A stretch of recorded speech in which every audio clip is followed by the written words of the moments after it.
सदाम्बोधिवासं गदपुष्पहासं जगत्सन्निवासं शता. Hi, good morning ಎಲ್ಲರಿಗೂ. ಇವತ್ತು ಭೀಮನ ಅಮಾವಾಸ್ಯೆ. ಎಲ್ಲರಿಗೂ ಭೀಮನ ಅಮಾವಾಸ್ಯೆ ಶುಭಾಶಯಗಳು. ಇವತ್ತು ನಮ್ಮ ಮನೆಯಲ್ಲೂ ಸಹ ಮಾಮೂಲಿ ಪೂಜೆ ಮಾಡ್ತೀವಿ, ಆದರೆ ಕಾಲೆಲ್ಲ ತೊಳೆದು ಪೂಜೆ ಎಲ್ಲ ಮಾಡೋದು ಅದು ನಾನು ರೂಢಿ ಮಾಡ್ಕೊಂಡಿಲ್ಲ. ಹಾಗಾಗಿ ಹಾಗೆ ನಮಸ್ಕಾರ ಮಾಡ್ಕೊಳ್ತೀನಿ ಅಷ್ಟೇ ಒಂದ್ಸರಿ. ಆಗ್ಲಿಂದ ನಾವು ಯಾವ ಥರ ನಡೆಸ್ಕೊ ಬಂದಿರ್ತೀವಿ ಆ ಥರ. ಭೀಮನ ಅಮಾವಾಸ್ಯೆ ಏನಕ್ಕೆ ಮಾಡ್ತಾರೆ ಅಂದರೆ, ಗಂಡಸರ ಆಯಸ್ಸು ಭೀಮನ ಥರ ಮತ್ತು ಶಕ್ತಿ ಆ ಥರ ಎಲ್ಲ ಸಿಗಲಿ ಅಂತ ಅದನ್ನು ಪೂಜೆ ಮಾಡ್ತಾರೆ ಅನ್ನೋ ಒಂದು ನಂಬಿಕೆ. ಆದರೆ ನಾನು ಆವಾಗಲಿಂದ ಎಲ್ಲ ನಡೆಸ್ಕೊಂಡಿಲ್ವಲ್ಲ, ಹಾಗಾಗಿ ನಾನು ಬರೀ ಕಾಲಿಗೆ ನಮಸ್ಕಾರ ಮಾಡ್ಕೊಳ್ತೀನಿ. ಮನೇಲೆಲ್ಲ ಪೂಜೆ ಮಾಡಿ ದೇವಸ್ಥಾನಕ್ಕೆ ಹೋಗಿ ಬರೋದಾದರೆ ಹೋಗಿ ಬರ್ತೀವಿ ಅಷ್ಟೇ ಫ್ರೆಂಡ್. ನೀವುಗಳೆಲ್ಲ ಮಾಡ್ತೀರಾ, ಖುಷಿ. ನಿಮಗೆಲ್ಲ ಭೀಮನ ಅಮಾವಾಸ್ಯೆ ಹಬ್ಬದ ಶುಭಾಶಯಗಳು.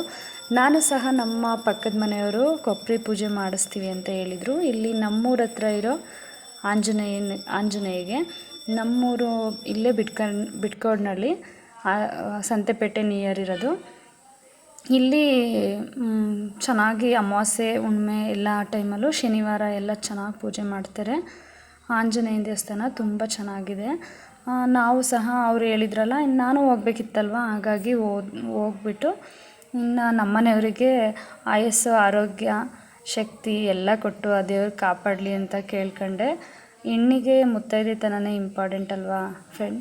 ಹಾಗಾಗಿ ಎಲ್ಲರೂ ಆಲ್ಮೋಸ್ಟ್ ಹೆಣ್ಮಕ್ಳುಗಳು ಬೇಡ್ಕೊಳ್ಳೋದು, ನಮಗೆ ನಮ್ಮ ಗಂಡಂದಿರಿಗೆ ಆಯಸ್ಸು ದೇವರು ಸದಾ ಕೊನೆಯವರೆಗೂ ನಮ್ಮ ಜೊತೆನೇ ಇದ್ದು ಒಳ್ಳೆಯದಾಗಿ ಬದುಕಬೇಕು ಅನ್ನೋದೇ ಕೇಳ್ಕೊಳ್ಳೋದು. ಅದರಿಂದ ನೋಡಿ ತುಂಬ ಚೆನ್ನಾಗಿದೆ. ಇಲ್ಲೇ ಎಲ್ಲರೂ ಕೇಳ್ಕೊಂಡು ಇನ್ನು ಪ್ರಸಾದ ಕೊಟ್ಟರು ತಿಂದೆ.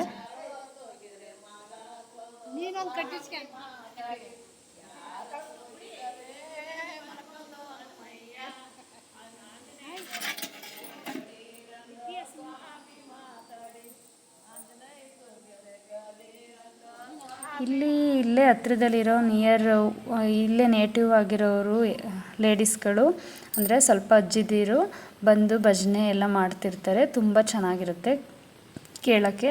ಹಾಗೆ ನಮ್ಮ ಪಕ್ಕದ ಮನೆಯವರ ಪಾಪುನ ಎತ್ಕೊಂಡು ಸ್ವಲ್ಪ ಕೈ ಮುಗ್ಯವ ಅಂತ ಎಲ್ಲ ಅವುಗಳನ್ನ ಮಾತಾಡಿಸುವಾಗ ಆ ಥರ ಎಲ್ಲ ಮಾಡೋದೇ ಒಂಥರ ಖುಷಿ ಇರುತ್ತೆ. ನಾನು ನೋಡಿ ಇಲ್ಲಿ ದೇವಸ್ಥಾನ ತುಂಬ ಚೆನ್ನಾಗಿದೆ. ರಾಮ ಮತ್ತು ಸೀತೆ ಸ್ಟ್ಯಾಚು ಇದೆ, ಮತ್ತು ನವಗ್ರಹ ದೇವಸ್ಥಾನವೂ ಇದೆ. ಇಲ್ಲಿ ನಿಯರ್ ಇರೋರು ಬಂದೋಗಿ, ಚೆನ್ನಾಗಿದೆ. ನವಗ್ರಹ ಸುತ್ತವರೆಲ್ಲ.